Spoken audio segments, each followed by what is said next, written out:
Viewers, সবাইকে স্বাগতম। আজকে আপনাদেরকে শেখাবো কি করে আপনার মোবাইল ফোন থেকে অথবা মেমোরি কার্ড থেকে ডিলিট হয়ে যাওয়া ভিডিও অথবা ছবিগুলো আবার পুনরায় মেমোরিতে কিংবা ফোনে ফিরিয়ে আনবেন। তো এটা করার জন্য আপনাকে যে কাজটি করতে হবে, প্রথমে প্লে স্টোরে যেতে হবে। প্লে স্টোরে গিয়ে সার্চ বাটনে ক্লিক করবেন। সার্চ বাটনে ক্লিক করার পর লিখবেন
আকারে কতগুলো খালি কথা আছে সেখানে ঠিক দিবেন, মার্ক করে দিবেন। মার্ক করার ফটোগুলো এরপর আপনি কিভাবে সেভ করতে চান সিলেক্ট অল, সিলেক্ট অল, অথবা আপনি যে কোনো ম্যানুয়ালি সিলেক্ট করবেন সেগুলো ম্যানুয়ালি সিলেক্ট হবে।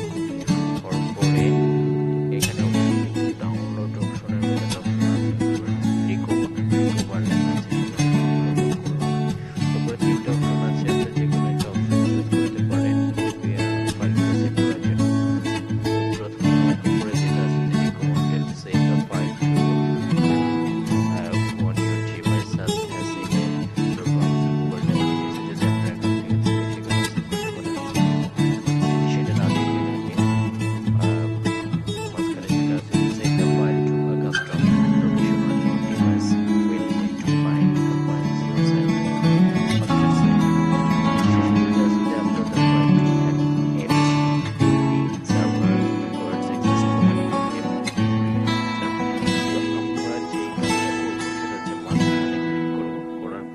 চলে আসছে এখানে আমরা মাঝখানে ক্লিক করে যেটা হবে যে মেমোরিতে ফটোগুলো সেভ করতে হবে। তো এখানে আপনার সুবিধা মতো আপনার যে কোনো একটা ফাইল চুজ করে নিতে পারেন। সেটা যেমন ডাউনলোড ফাইল আছে অথবা ফাইল আছে অথবা মোবাইল আছে, যে কোনো একটা ফাইল ক্রিয়েট করে অথবা আগে ক্রিয়েট করে রাখবেন তাহলে ভালো হয়। অথবা যে কোনো একটা ফাইল সিলেক্ট করবেন, দিলাম ব্যাকআপ ফাইল সিলেক্ট করলাম। তো আমি এখানে ক্যান্সেল না দিয়ে ওকে দিলাম।